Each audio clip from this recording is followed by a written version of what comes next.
বুধবারের সন্ধ্যাটা ছিল একটু বিশেষ। নানান আয়োজনের মধ্য দিয়ে এদিন উদযাপিত হয়েছে বাংলাদেশ টেলিভিশন মিডিয়াতে কর্মরত পেশাদার নাট্য পরিচালকদের জাতীয় সংগঠন ডিরেক্টরস গিল্ড বাংলাদেশের ২৩তম প্রতিষ্ঠা বার্ষিকী। সংগঠনের প্রতিষ্ঠা বার্ষিকীর এই মহেন্দ্রক্ষণে কার্যনির্বাহী কমিটির সদস্যগণ ছাড়াও নির্মাতা, মিডিয়া ব্যক্তিত্ব ও কলাকুশলী বৃন্দ উপস্থিত ছিলেন। ডিরেক্টরস গিল্ড বাংলাদেশের কার্যালয়ে বিকাল ৪টা থেকে রাত ৮টা পর্যন্ত এই আনন্দ আয়োজনে ছিল আড্ডা, গান, চা, নাস্তা পর্ব ও সেলফি টাইম। প্রতিষ্ঠা বার্ষিকীর কেক কাটা হয় সন্ধ্যা ৭টা ৩০ মিনিটে।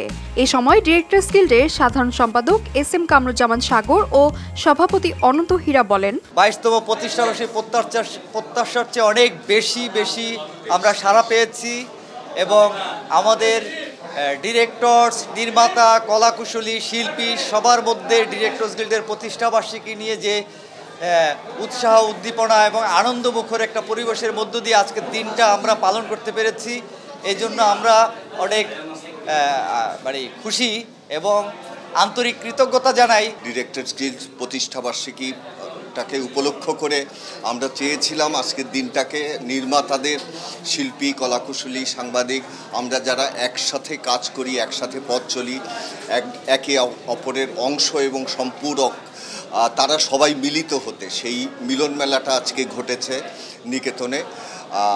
আমরা অত্যন্ত কৃতজ্ঞ সবার কাছে, সাংবাদিক সহ শিল্পী, কলাকুশলী, নির্মাতা সবার কাছে কৃতজ্ঞ। আরেকটি জিনিস আমরা চেয়েছিলাম, বর্তমান কমিটিতে কামরুজ্জামান সাগর এবং আমরা নির্বাচিত হয়ে আসার পরে আসলে এই যে ডিরেক্টরস গিল্ড ২৩ বছর ধরে পথ চলছে, এই ডিরেক্টরস গিল্ডটা কীভাবে প্রতিষ্ঠা হয়েছে, কারের উদ্যোগে হয়েছে, ডিরেক্টরস গিল্ডের একটা প্রতিষ্ঠাবার্ষিকী আছে, সেটা কবে, এটা আসলে বাস্তবতা এটাই যে আমাদের নির্মাতারাই জানতো না, অন্য সহযাত্রী বন্ধুদের জানাতো দূরের কথা।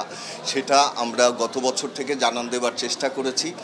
আমরা মনে করি যে গতবার এবং এবার যে জাগরণ, সবার অংশগ্রহণ, সেটার মধ্য দিয়ে সেটা আমরা জানাতে সক্ষম হয়েছি।